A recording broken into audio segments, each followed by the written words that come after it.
Hello, everyone. Nice to see you all. Good morning. Good morning, good afternoon, good evening, wherever you are. So welcome to session 6 of our course. Today, as promised, we're not talking about any of the foremost theories. We're talking about Bhikkhunī Vinaya and Sikkhamānās training. And so before we start, as usual, I will chant the Namo Tassa.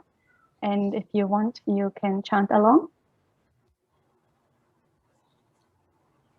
Namo Tassa Bhagavato Arahato Samma Sambuddhassa. Namo Tassa Bhagavato Arahato Samma Sambuddhassa. Namo Tassa Bhagavato Arahato Samma Sambuddhassa. Buddhang Dhammang Sanghang Namasami.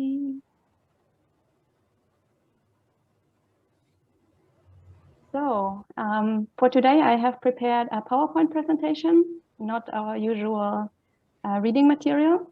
So I will share my screen and then we can start. So hopefully you should be able to see this now. Today is our session 6 about Bhikkhunī Vinaya and Sikkhamānās training. And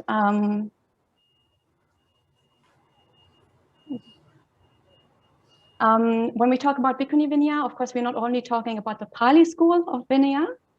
We are talking about all the material that we have preserved in all the schools.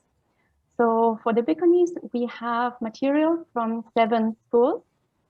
And altogether we have 8 texts because one school, the Mūlasavastivāda, has the text preserved in both Chinese and in Tibetan. And originally I was planning to explain this whole diagram to you and how all the schools relate to each other. But then I realized that my presentation is way too long and this is actually way too complicated also. So I just want to show you this orange box here below. These are the 7 schools which have texts that survive until today. And these are the schools that we are working with today. So here, first we have 3 schools that are like twin schools or twin siblings, or probably I should say triplets. So the first one here is the Dhammaguptaka school. They have a text preserved in Chinese. And this is the school in which the Mahayana monastics still practice until nowadays. And then there is the Mahishasaka school, which is also a school that has a Chinese text, but this school is extinct. So nobody is practicing with that anymore nowadays. And then of course we have the Mahavihara, also called the Theravada. Nowadays we call it Theravada, with our Pali text. And then we have 2 schools that are more distantly related to these 3 schools here, which are the Savastivāda with a Chinese text and the Mūlasavastivāda with a Chinese and a Tibetan text. And the Mūlasavastivāda is the school that also still survives and in which the Tibetan monastics practice, or especially the Tibetan monks, because Bhikkhunī ordination was never introduced in Tibet. So throughout the history of Buddhism, they never had Mūlasavastivāda Bhikkhunis there. And that's now there are efforts underway to introduce a Bhikkhunī ordination there, but it's very difficult. And hopefully at some point they will be able to do that. And then very distantly related to the other schools are these 2, which are the Mahasangika with a Chinese version and the Lokuttaravada with a Sanskrit version. So these are the schools that are the most distantly related to the others because they split in the first split. And these are really fascinating texts, especially the Sanskrit one here, because as we can see, this is the only one except for the Pali, which is preserved in the Indian original. So when we translate texts into other languages, then we lose a bit of meaning, we lose a bit of information there. But it is very fascinating to compare the Pali version with this Sanskrit version, especially because they are from so distantly related schools. So we can learn a lot from that, and I will show you an example later on. And basically, whatever these two schools agree on has a fairly good chance of being from the early period of Buddhism, from the unified period of Buddhism before Buddhism broke into different schools. So yeah, we'll see a little bit more about all this later, so you'll understand why this is important. And now I have prepared one small slide for people who have not worked with Vinaya much before. So basically Vinaya, just very broadly, comes in, like the Vinaya is broadly divided into two parts. One is the Patimokkha, which are the monastic codes for the monks and for the nuns. So they contain the main rules. And for the Patimokkha, we also have explanatory material called the Vibhanga, or sometimes called the Sutta Vibhanga. And the other part is the so-called Kandakas, and they contain monastic procedures, such as, for example, the ordination procedure and later rules, and also many stories and so on. So of these two parts, the part that is most like that could potentially be early are the Patimokkha rules themselves. So if we want to study Vinaya that goes back to an early period of Buddhism, then the Patimokkha is the part that we should look at first. And in order to understand the situation for bhikkhunīs here, it's very important to understand the situation for bhikkhus first, and then compare how the situation, like how the Bhikkhunī Patimokkha has fared compared to the Bhikkhu one.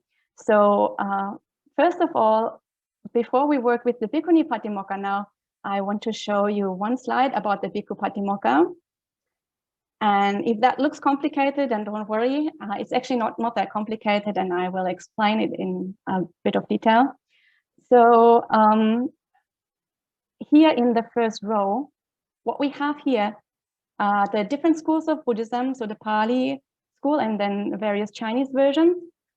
And here in the first row, what we have are the different classes of Patimokkha rules, from the most serious one, which are called Parajika, to the most minor ones, which are called the Sekhyas. So Sekhyas are basically like table manners and questions of etiquette, whereas Parajikas are very serious. If you break a Parajika rule, you have to disrobe immediately and you cannot ordain again in this life. So you should really try not to break one of these. And now we can see in the class of Parajikas, all the schools have 4 rules.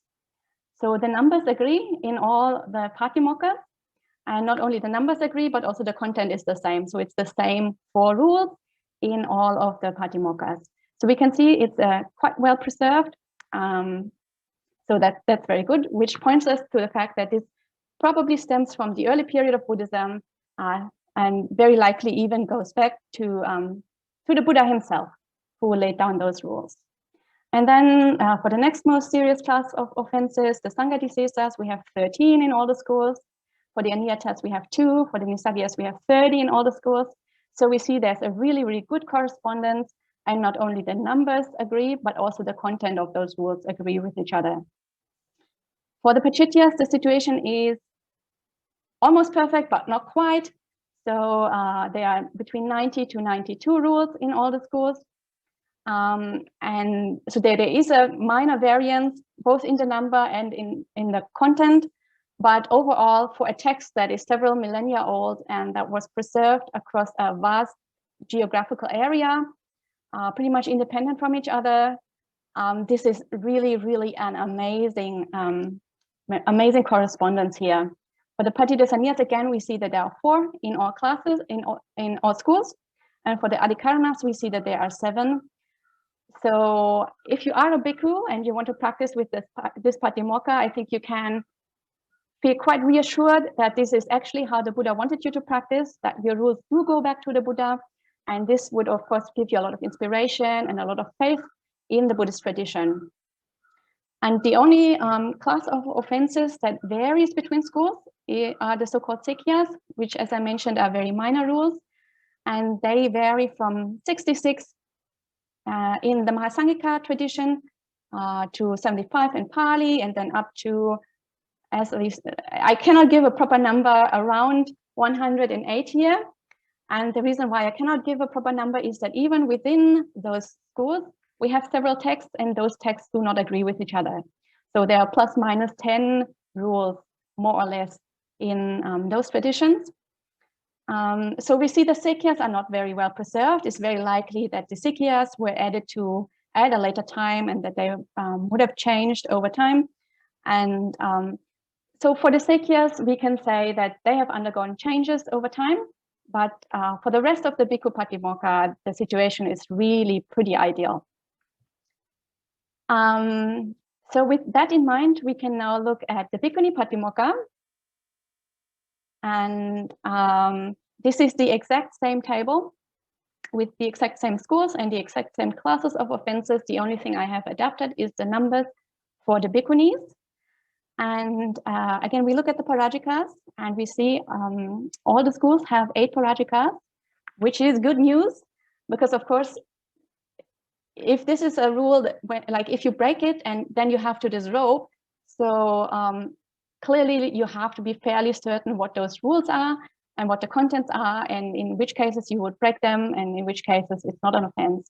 So it's really important that these rules are properly preserved, and we can see they are fairly well preserved.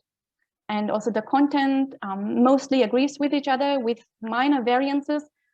So overall, we can be fairly confident about the Parajikas, and that's very important. For the other classes of offenses, the picture is a little bit different. So for the Sangha discourses, which are still quite serious rules, we can see that there are 17 in many of the schools, especially schools that are closely related to each other, such as the first 3. And then there are variances here, 20 and 19. So, and the problem also is that even here, those schools that have 17 rules, these are not necessarily exactly the same 17.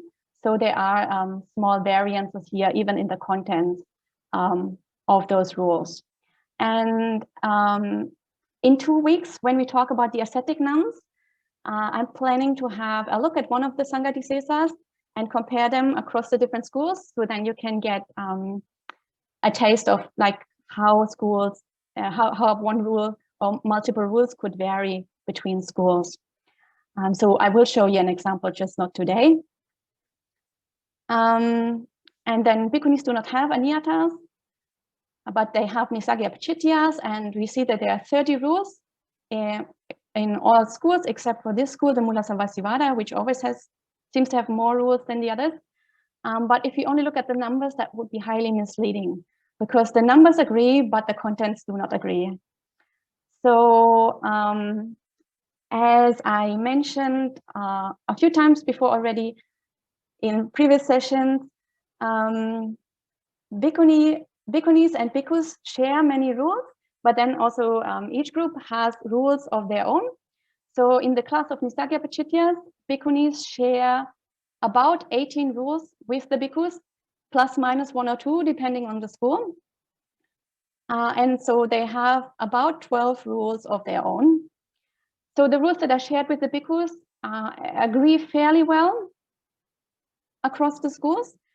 The rules that they have on their own, well, about half of them, let's say about 6 plus minus, have parallels between the schools. So the schools agree on them. And about 6 are a total mess, and they have no correspondence. Even in schools that are fairly closely related, there is a really big mess. So it seems that the Nisagyas, yeah, that the situation there is quite confusing, and that they were changed at a pretty late date still. Because as I mentioned, even closely related schools don't necessarily agree with each other. And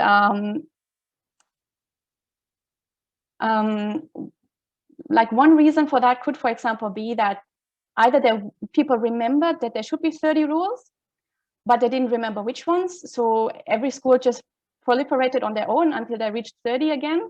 Or they saw that the bhikkhus have 30 in this category, and it was difficult to accept that bhikkhunis had less. So every school came up with additional rules to fill up the 30. So like otherwise it's really difficult to explain how there could be the same number, but so much variance in the rules. And then we come to the Bhachityas, and here obviously the situation is really, really bad. We see in the Mahasangika tradition, we have 141 rules. In the Mahishasakas, we have 210, so 69 rules, almost 70 rules difference, which obviously is not a good situation. Very, very clearly, there were substantial reworking and substantial additions here in this class. And in this class, we have about 70 rules that we share with the bhikkhus, plus minus 2. And those are pretty well preserved and accord fairly well across the schools. But all the rules that are individual and only kept by the bhikkhunīs are not in very good condition. And then we have the Patidasanias. The Patidasanias do agree with each other quite well, except that the Mulasarasivada has added two more extra, and one that is copied from the bhikkhus. And then for the Sikhyas, the situation is exactly the same as for the monks. So they also vary, but that's to be expected because the monks' rules also vary. So when we look at the Bhikkhuni Patimokkha, it is much, much less well preserved than the Bhikkhu version. And that's of course problematic. And especially because we see that the Bhikkhu version is well preserved. That means the schools would have potentially been able to preserve texts that well. It's just that, as we mentioned, mostly the monks were the guardians of the text, and they did not practice those rules. They did not understand them that well, and also probably didn't have that much interest in those rules. So that's why now we have that situation as it is. And of course, that's for bhikkhunis, practicing Vinaya is much more complicated. It's much more conflicted because like we want to do what the Buddha taught and we want to follow his rules. But on the other hand, we don't really even know which of those rules are early, or for the most part, we know that quite a bit of them are late.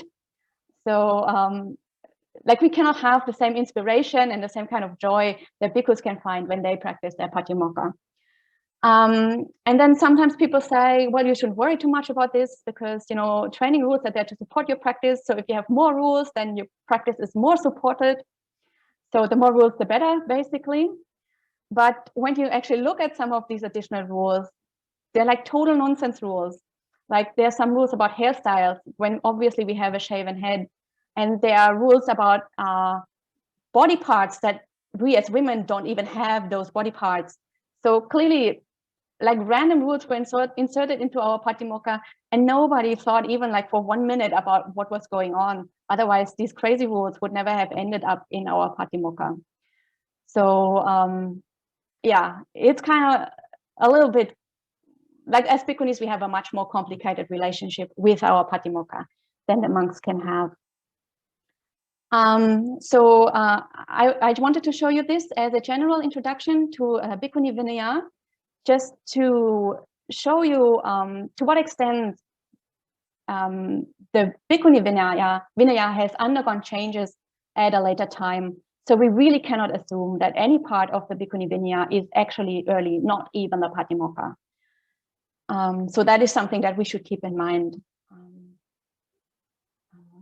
And especially when we see that Bhikkhuni Vinaya conflicts with other early sources, such as the Therīgāthā, then it should be quite easy to determine which one is the earlier version and which one is the later, and not just rely on the Vinaya itself on its own.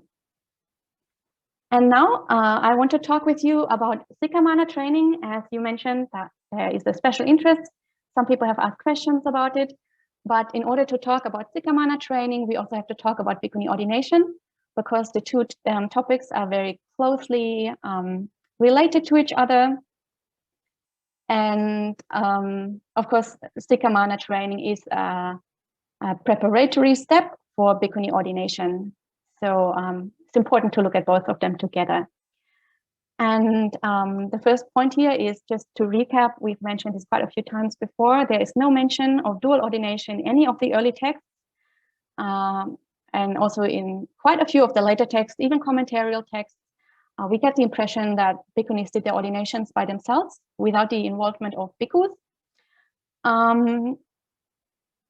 So that's another area where we see that Bhikkhunī Vinaya has undergone quite a few changes over time. And especially if we compare different schools with each other, we see that their ordination procedures don't necessarily match up. So there are some schools, such as the Pali school, that just have a short confirmation ceremony done by the bhikkhus.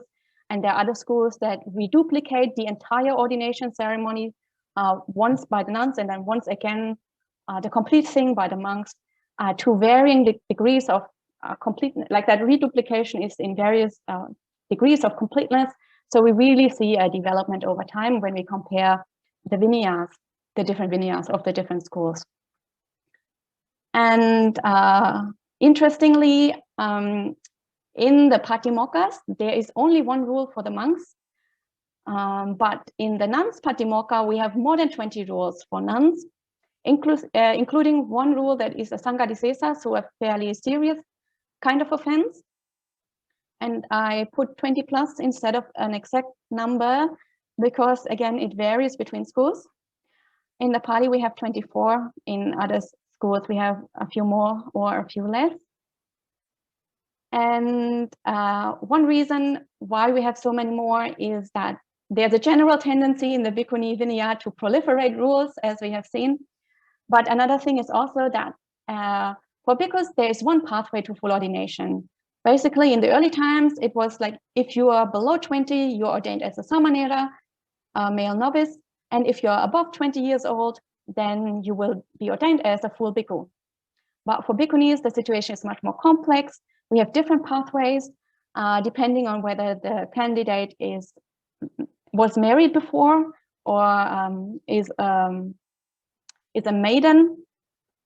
So, and then also we have different preliminary forms of ordination, so Sikkhamānās that monks don't have. So because our situation is so much more complex and there are so many more combinations that are possible, for that reason, we have so many more rules. And one thing I also wanted to mention is that Sikkhamānās are very well attested in early sources. For example, they're mentioned in the Bhikkhu Patimokkha, which, as we have seen, is early, and also quite a few times in the Therīgāthā. So even though I have mentioned there are so many later additions to the Bhikkhunī Patimokkha or the Bhikkhunī Vinaya in general, Sikkhamānās don't seem to be one of those additions. Sikkhamānās seem to be something that is actually early. When we talk about Bhikkhunī ordination, it is also important to talk about the terminology we use as Bhikkhunis. So compared to the monks, we have very significantly different terminology. And that again points us towards the relative independence of the Bhikkhunis in the early time. They did not copy the bhikkhus terminology. And that also points us towards the idea that Bhikkhunis did their ordinations independently without the monks being present. So I think many people will be familiar with the word upasampada, which often is said to mean full ordination, and it does mean full ordination, but actually it means full ordination for monks. For the nuns, we use the word vuttapana, which is basically a synonym of upasampada, but it's just the word used for the nuns, sangha. And then some people will be familiar with the word upajjhāya. This means, it's often translated as preceptor. It's basically a mentor. That is the person who presides over the ordination ceremony, and also the person who takes responsibility for the newly ordained monk or nun and trains them for a few years and makes sure that they settle into monastic life well and they learn everything that they need to learn. So for the monks, this is called upajjhāya. For the nuns, this is called pavatini. And then the newly ordained nun is called sahajivini. And that is equivalent to the male form sadivihariko, which in a female form would be sadiviharini, but that word isn't actually used that much because well, the proper form to use for females is actually sahajivini.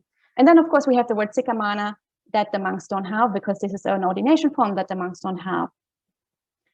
And here this is an instance where we see where the Sanskrit Lokuttaravada text comes in or is helpful, because not only in the Pali version, but also in the Sanskrit version, we see that the bhikkhunīs had their own terminology and did not use the monks' terminology. So this is not a feature of the Pali tradition. This actually seems to be a feature of the early sangha in general. And again, this points to the independence of the nun sangha. And also it has been shown that these words are the same or very similar than words that the Jains use in their text. So we know that the Jain sangha was contemporary to Buddhism. The Jain sangha was probably established a few years or a few decades before the Buddhist sangha came into being. So again, that points us towards the idea that probably the early nuns who shaped the Bhikkhunī Vinaya were ascetics, maybe Jains, or maybe just the terminology that we see here might have been terminology that was current among the early ascetics, among the early wandering communities, not only Jains, not only Buddhists, but just generally all the Indian movements, religious movements or ascetic movements. And then both the Jains and the Buddhists might have been influenced by that. But we see that it is likely that the early nuns were ascetics and that they brought the previous experience and the previous vocabulary into Buddhism when they joined the Sangha. And if Mahapajapati and her nuns, her 500 nuns, would have been the first bhikkhunīs, then those were householders, like lay women before. So they wouldn't have known all this terminology. So it's very likely that they would have copied the terminology of the Buddhist monks. But we see that's not what happened. What happened is we copied the terminology of the Jains, or of like general ascetic terminology. So again, it's very unlikely that the early nun sangha was much influenced by the monk sangha at this point. So yeah, it does seem that they were quite independent and did carry out their ordinations quite independently. And one thing I wanted to address is it's sometimes said that bhikkhunīs have this different terminology because their ordination form is different from the monks. So because they have dual ordination, and it is claimed that those terms like Uttappana and Pavatini just refer to the female part of the ordination. So when the ordination is half finished and the bhikkhunīs have carried out their part, that should be called Uttappana. But once the monks have performed the full ordination, then it should be called Upasampada. And the female mentor is a Pavatini, but the actual real mentor of the monk side should be called an Upajjhaya, and so on. But actually, that's not what our Vinaya says. So in our Vinaya, I mean, as we know, the Vinaya texts were collected and then transmitted by the monks in the first council. And because those words were unfamiliar to them, because they didn't use those words themselves, they actually added word commentaries. And in the word commentaries, they clearly state Uttappana means Upasampada, Pavatini means Upajjhaya, and so on. So it's very clear that they're intended to be synonyms.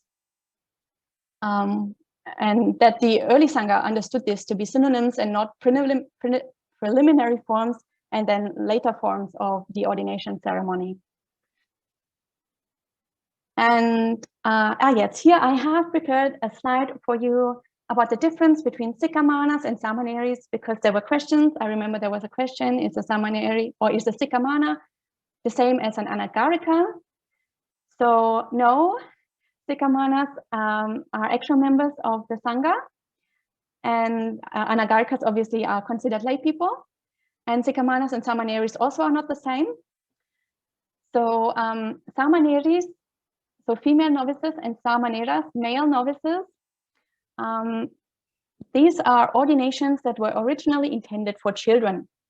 So adults probably never ordained as Samaneras or Samaneris, unlike the situation that we have today, where both monks and nuns often ordain for a few years as Samaneras or Samaneris before they take full ordination.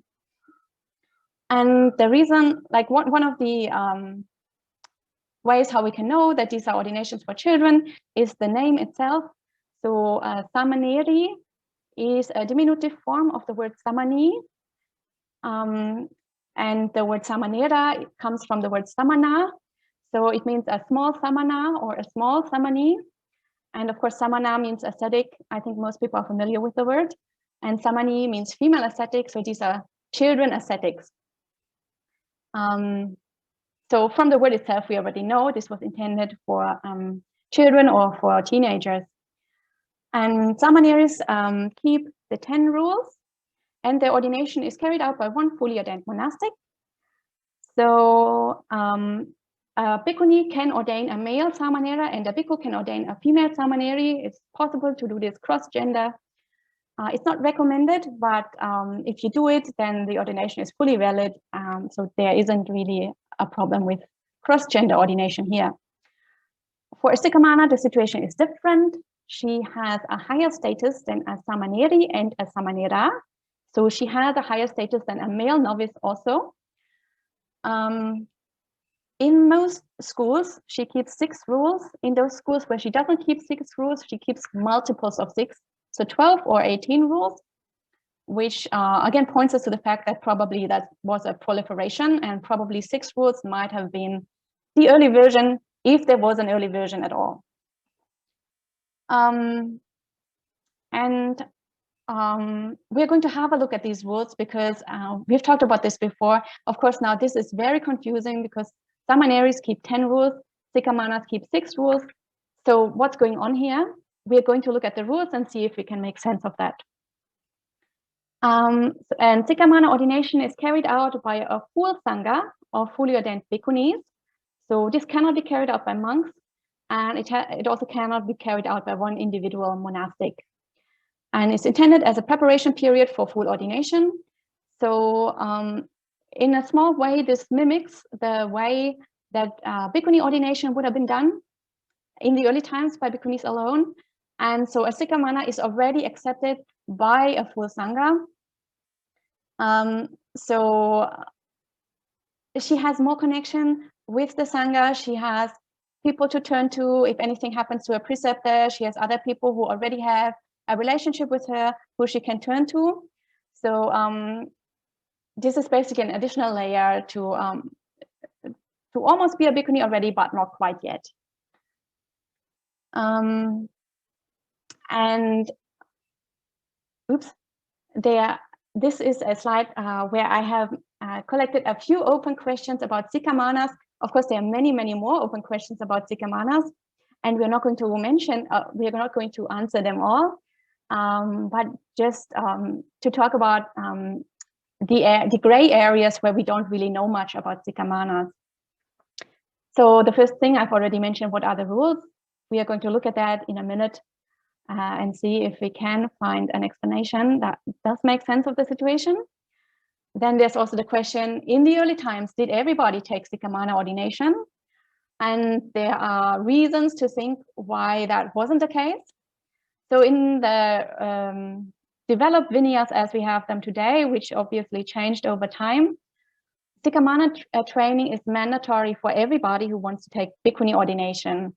Independent of the question whether they were married before or not, and how old they are, and whether they are children or adults or whatever, Sikkhamānā training has become mandatory for everybody. But it's likely that in the early times that might not have been the case, and it's possible that only people below the age of 20 would have taken full ordination. Would have taken Sikkhamānā training in preparation for their full ordination at 20. If they were unmarried. And if they were married, actually, it's possible for bhikkhunīs to be fully ordained at 12 years of age. So way before the bhikkhus. Bhikkhus can only get fully ordained at the age of 20. But if the girl was married before, she could take full ordination at 12 years old and Sikkhamānā training at 10 years old. And the reason for that, of course, is that in that time in India, a girl that was married had to leave her family, go to the in-laws' house, where she was often treated quite badly, where she was treated like a servant, where she had to take a lot of responsibilities, and where she had, like, basically her childhood was over at that point when she got married. So they were already quite independent young women, quite capable of looking after themselves and quite capable of making decisions. So that's why they could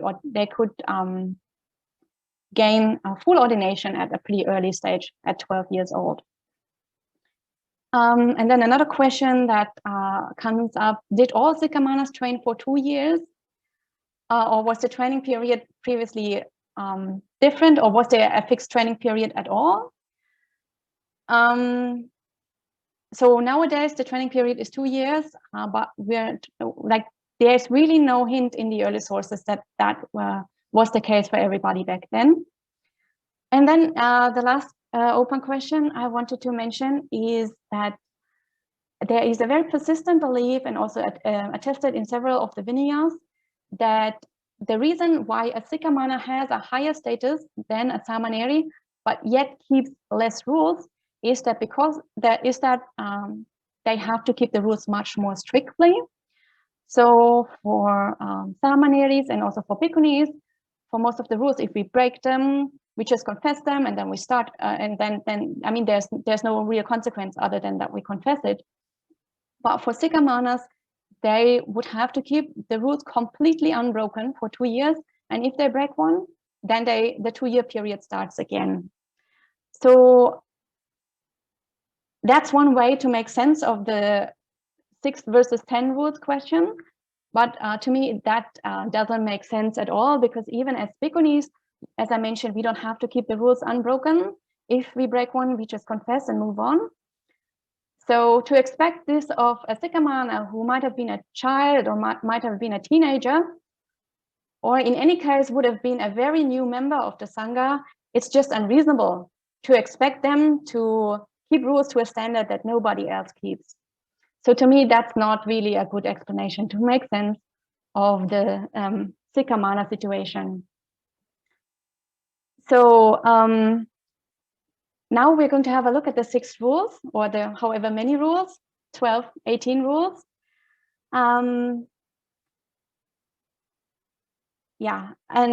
Before we do that, actually, I just wanted to mention that there are a lot of open questions, and I hope you can see that the situation for Bhikkhunīs is quite unsatisfactory in regard to our Vinaya. And in my personal opinion, only very little research has been done in this area. And I'm hoping that there are areas in which we can still resolve open questions if we do more research. So it doesn't need to be that confusing and that messy forever. So I think probably we can discover a few things and clarify a few things. And that's why I'm doing translations. I'm translating the 5 Chinese Vinayas into English. And I'm hoping to do a lot of work with that in the future. But at the moment, unfortunately, not much work has been done in that area. So we are in the situation that I have presented today, where we actually have more questions than we have answers. And it's good to keep that in mind also when we now look at the rules, because that's also going to be a bit messy. And I have not prepared a slide for this because there's a very wonderful website which has a good overview. So we're going to use that website instead. And I will share that website with you now.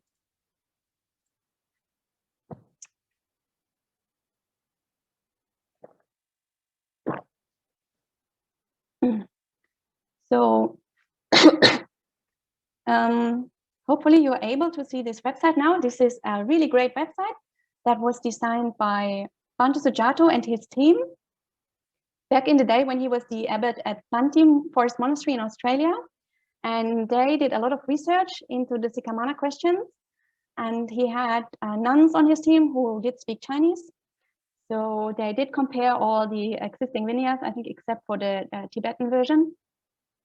And if you're interested, we're not going to look at everything that is here in detail today, but if you're interested, there is so much information here. You can go through it yourself.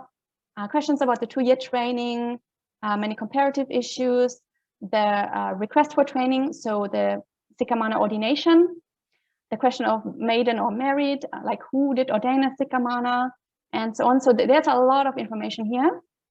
And if you want to, you can look at that yourself later on. But here now, we're just going to look at the the rule sets. And here we see in the first row, we have the different schools of Buddhism, the 7 schools. And the first one here is the Pali version. So we are looking at that one first. And in the Pali, we have six rules, and the 6 rules are no killing, no stealing, no sex, no lying, no alcohol, and no eating at the wrong time. So we can clearly see these 6 rules are the first 6 of the 8 precepts, or the first 6 of the 10 precepts. So exactly the same that Samanēris keep, except that Samanēris keep more rules.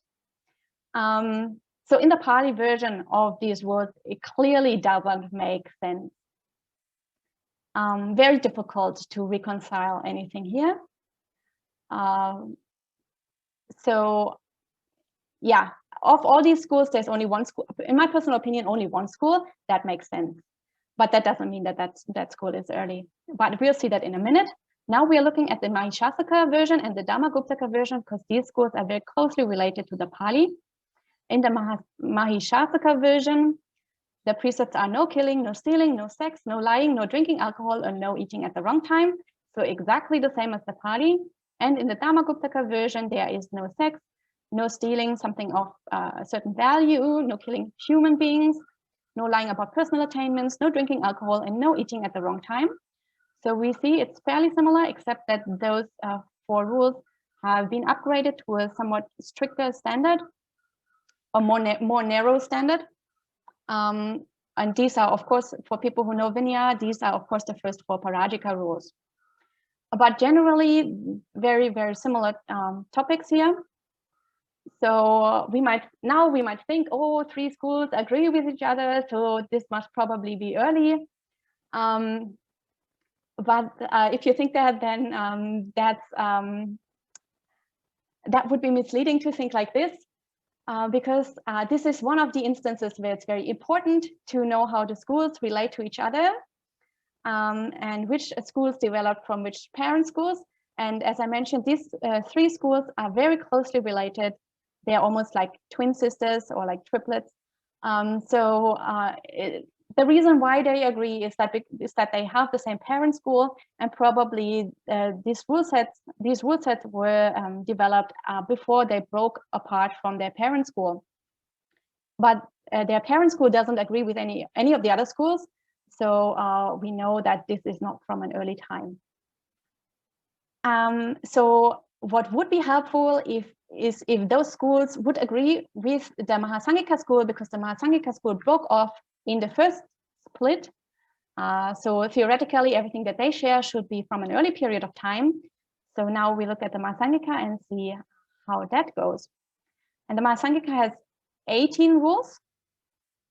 So 3 times 6, very likely a proliferation. And the first rule that they have is that a Sikkhamānā should have a meal in position after the Bhikkhunīs, but before the Samanēris. So very different from the other schools. But this again clarifies the hierarchy of the Sikkhamānā after Bhikkhunīs, but before the Samanēris. And the next one is something that is an offense for her might not be for a Bhikkhunī. So she might keep rules that Bhikkhunīs don't need to keep. And something that is an offense for a Bhikkhunī would also be for her. So this means that she must keep the entire Bhikkhunī Patimokkha. So that's a lot of rules. She may stay in the same room for 3 days with a Bhikkhunī, and she may stay in the same room for 3 days with a Samanēri. This refers to some Patimokkha rules. She may offer food to a Bhikkhunī, except for the Kapyankarui ceremony. If you don't know what the Kapyankarui ceremony is, it doesn't matter. It's not important here for this question now. And she herself can also have food offered from a Samanēri. So we see there's not much correspondence in these first 6 or 7 rules with the 6 rules of the other schools. And then a Bhikkhunī should not teach the Patimokkha to her, except for the Parajika rules and the Sangha discourses.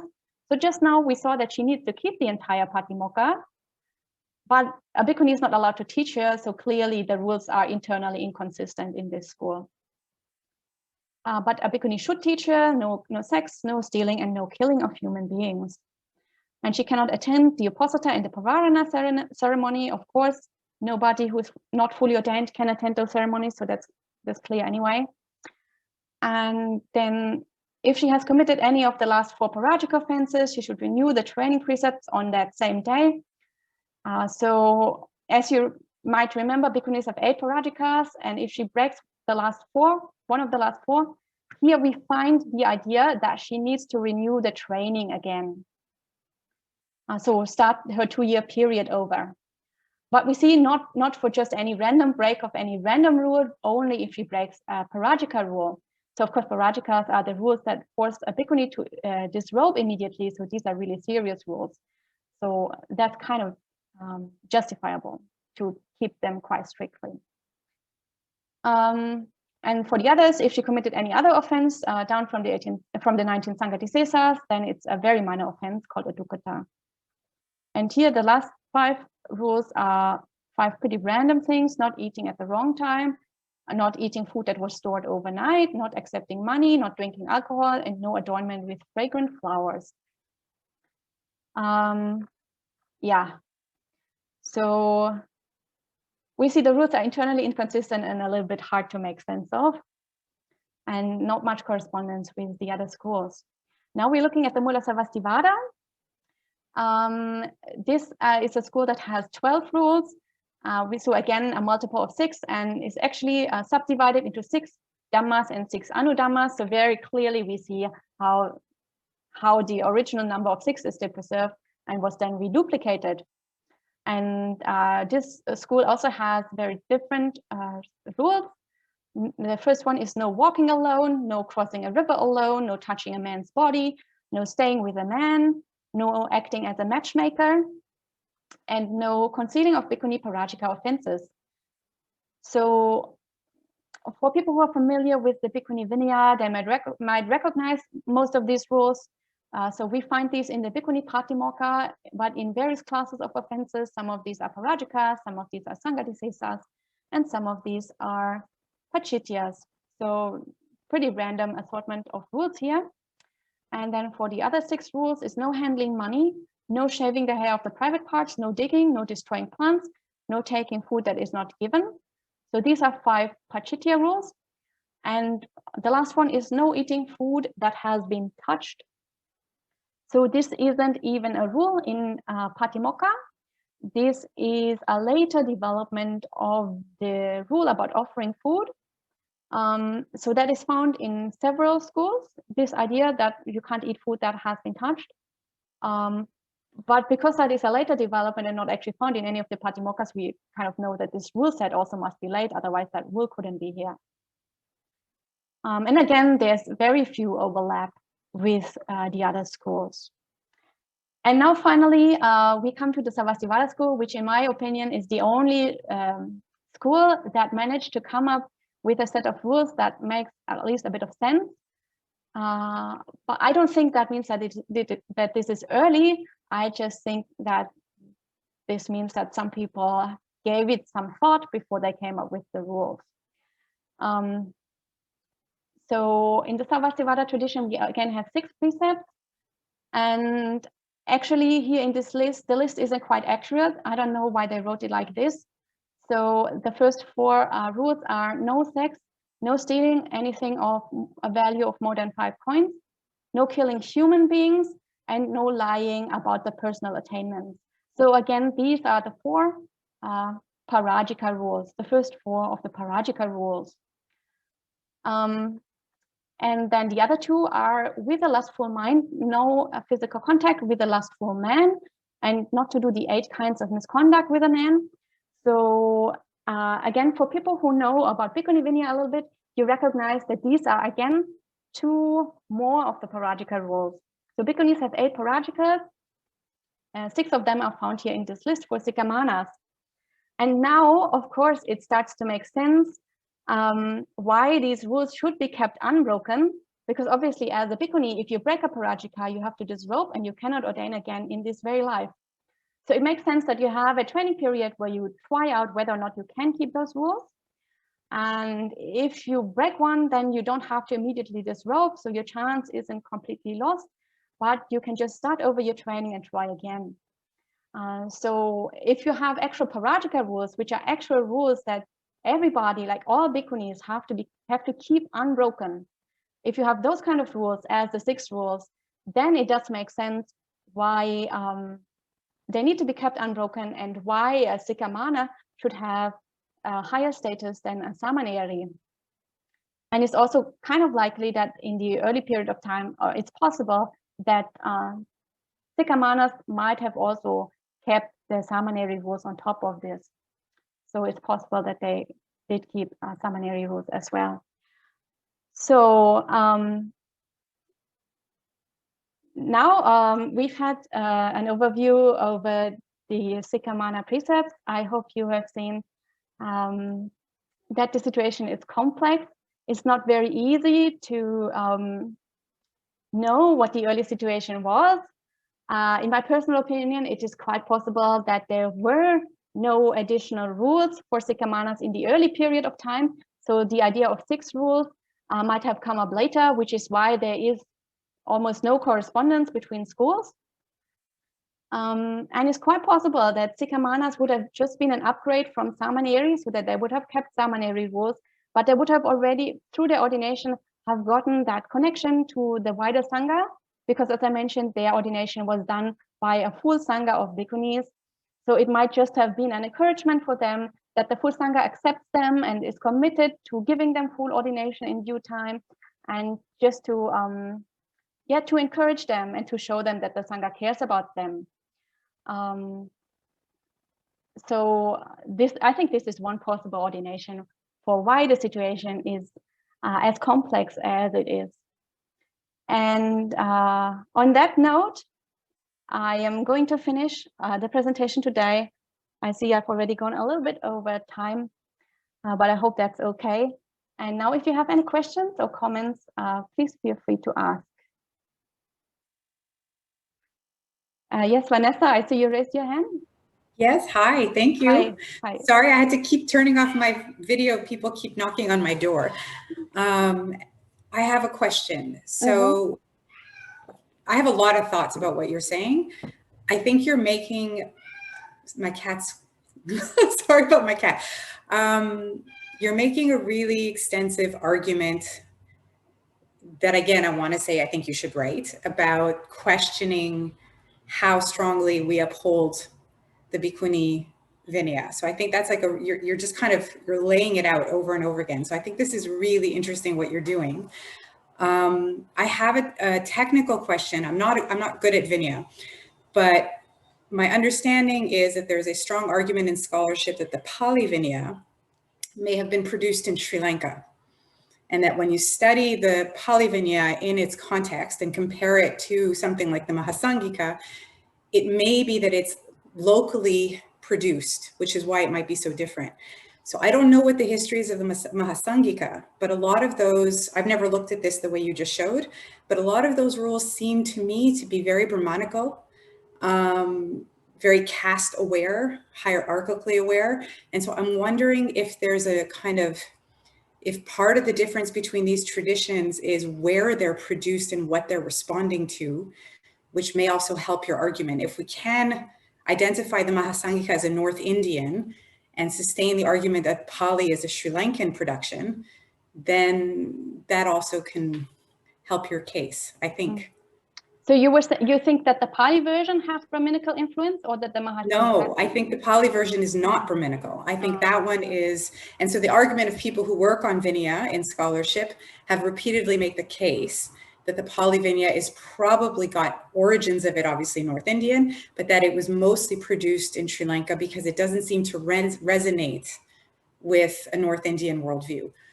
But the Mahasangika, the 6 rules that you showed there, seem to me, just from like looking quickly, to like be very caste aware, very aware of certain rituals, and trying to separate things out and separate communities in hierarchical ways that I don't see as strongly in the Sri Lankan material. So I'm just wondering, like as part of your research, it may be a question to look at. I don't know what the answer is because I'm not a Vinaya specialist, but whether the reason there's such a difference is because they're produced in different parts of South Asia, responding to their local communities, right? Which again, then raises the question of how seriously can we take all of these rules if they're so different and they haven't been properly preserved and unified, right? So this just gives you one more way of kind of targeting your questions is the Mahasangika North Indian as opposed to the Pali. The scholar that's been so strong on arguing the Pali materials being Sri Lankan is Gregory Chopin. I don't know if you've read him or know him. I know him. I haven't read too much. Yeah, but I know him. Yes. I would definitely recommend. He makes this case over and over and over again, and he's kind of taken as the classical material at this point in scholarship. So it's worth looking at why he thinks that, and how he makes his case versus what might be the situation in Mahasangika. Yeah, I mean, definitely, like, as I mentioned, I mean, the Mahasangika has one sub-school that is the Lokuttaravada, which is the Sanskrit version that we have.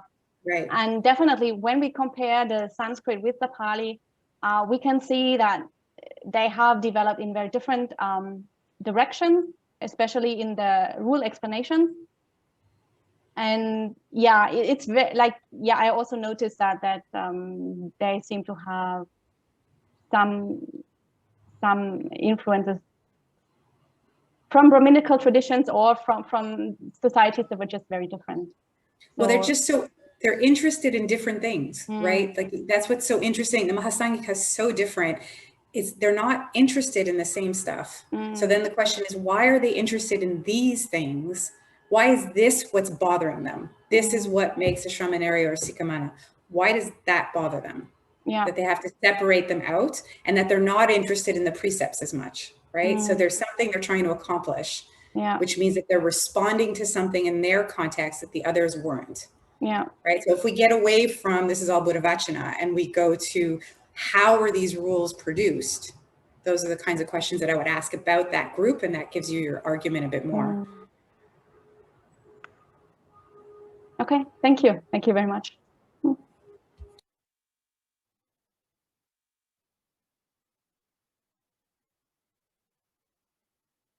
Any other questions?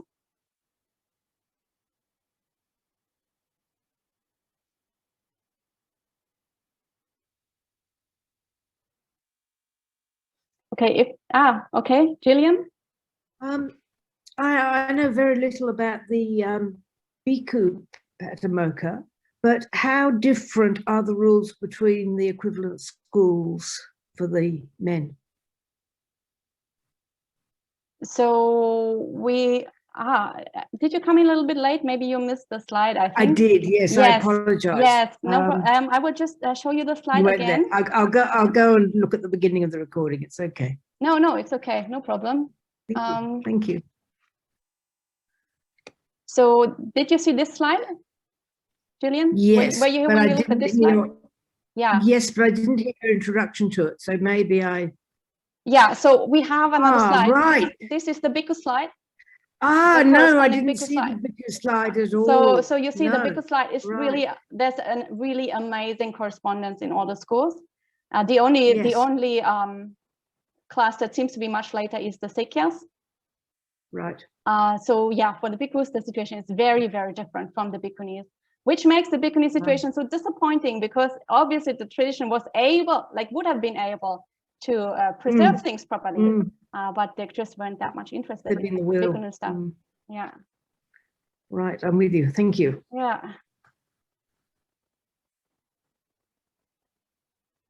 Yes, Abhamita? I would just thank you for putting all this together and presenting it in such a nice way. It's really great to see that put together like this. It was actually really difficult to make this, because I thought I just put a few basic things together and make a few slides, and then I will add all the juicy points later. And then I made a few slides, and then I thought, okay, I'll just check how long it would take to present this much, and then it took 2 hours, and so I had to leave out really a lot of stuff. So it was really difficult to decide what to include and what to leave out. Yeah, so basically we could have an entire course on Bhikkhunī Vinaya, I think, and still not run out of stuff to talk about. Yeah.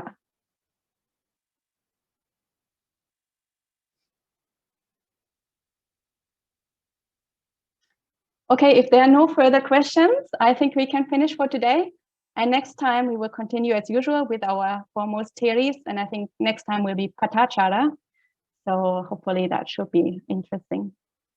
And for today, we will end with 3 sadhus as usual, and feel free to join me if you want to. Sadhu, sadhu, sadhu. See you all next week.